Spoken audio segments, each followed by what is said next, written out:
ایک یتیم جو نہ لکھنا جانتا ہے نہ پڑھنا جانتا ہے، عرب کے ایک ایسے ماحول میں پیدا ہوا جہاں ایجوکیشن کا نام و نشان نہیں ہے، اور ابھی آپ کو ایک چھوٹی سی ریاست بھی پوری طرح نہیں ملی مدینہ کی، اس میں بھی چاروں طرف آپ کے دشمن۔ مسجد نبوی جتنی بڑی ہے نا، اب پورا مدینہ نبی کے دور میں اس سے چھوٹا تھا۔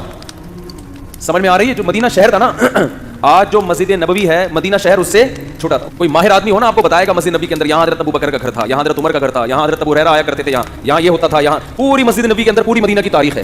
اتنی چھوٹی سی جگہ، بہت کمزور معمولی سی ریاست جو اپنے پاؤں پہ ابھی کھڑی بھی نہیں ہو پا رہی، سنبھل بھی نہیں پا رہے، اور خطوط لکھے جا رہے ہیں ہرقل کو۔ ہے بھائی، خطوط کس کو لکھے جا رہے ہیں؟ بڑے بڑے ملکوں، اس وقت ایسے جیسے رشیا، امریکہ اور برٹش، ان حکومتوں کو خطوط لکھے جا رہے ہیں۔ اس میں کیا کہا جا رہا ہے؟ انی رسول اللہ علیکم جمیعا، مجھے گاڈ نے میسنجر بنا کے بھیجا ہے کس کی طرف؟ آپ کہتے ہیں جب اللہ کو اللہ کہا جائے گا تو گاڈ کیوں کہہ رہے ہو پھر بار بار؟ گاڈ اس لیے کیونکہ یہ لفظ گوروں کے لیے بھی ایکسیپٹیبل ہے نا، گاڈ کو تو وہ بھی مانتے ہیں نا، اللہ کو نہیں مانتے، گاڈ کو تو مانتے ہیں نا، تو اس لیے میں گاڈ کا لفظ استعمال کر رہا ہوں۔ اب میں آپ سے ایک بات عرض کر رہا ہوں کہ دنیا میں اس سے بڑے سفیر کی کوئی مثال مل نہیں سکتی، جو دعویٰ بھی کر رہے ہیں اللہ کی طرف سے تمام انسانوں کا رسول، اور اس دعوے پر عمل بھی کر کے دکھا رہے ہیں۔ بڑے بڑے بادشاہوں کو خطوط لکھ رہے ہیں۔ بعض بادشاہوں نے جب آپ کا خط دیکھا تو اسے پھاڑ دیا۔ آپ نے فرمایا اللہ اس کے اسی طرح ٹکڑے کرے گا جس طرح اس نے میرے خط کو پھاڑا ہے۔ آپ کہہ سکتے ہیں بھائی کسی کے خط کو پھاڑنے پر اتنی بڑی بددعا کیسے دی جا سکتی ہے؟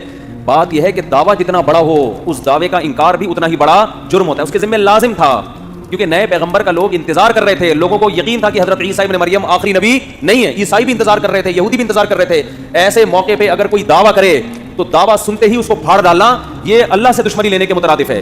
اس لیے رسول اللہ صلی اللہ علیہ وسلم نے فرمایا لا يسمع بی احد من هذه الامه یہودیا کان او نصرانیا ثم لم یؤمن بالذی ارسلت به الا دخل النار۔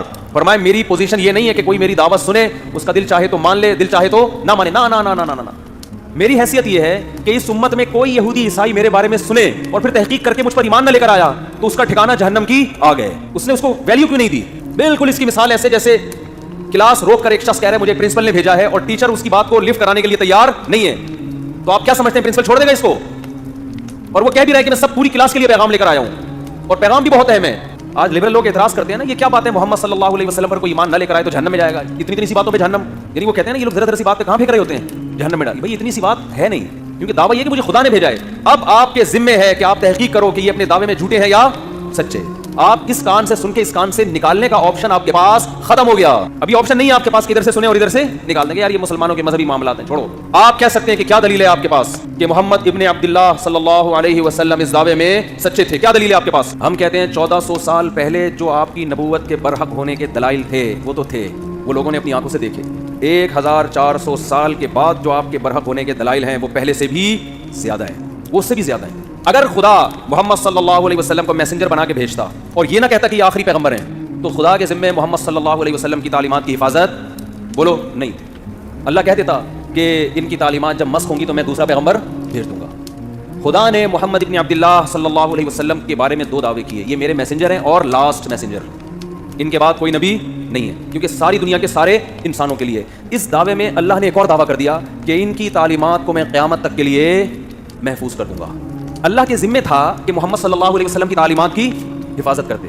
یہ حفاظت خود اس کی دلیل ہے کہ محمد صلی اللہ علیہ وسلم لاسٹ میسنجر آف گاڈ ہیں، ورنہ کسی یتیم جو نہ لکھنا جانتا ہو نہ پڑھنا جانتا ہو، اس کی تعلیمات کی اللہ کی قسم اسباب کی دنیا میں ایسی حفاظت کا انتظام اس زمانے میں تو ممکن ہی نہیں تھا، ناممکن، اور اس زمانے میں بھی اتنا پروٹوکول ملنا کسی کو ممکن نہیں ہے۔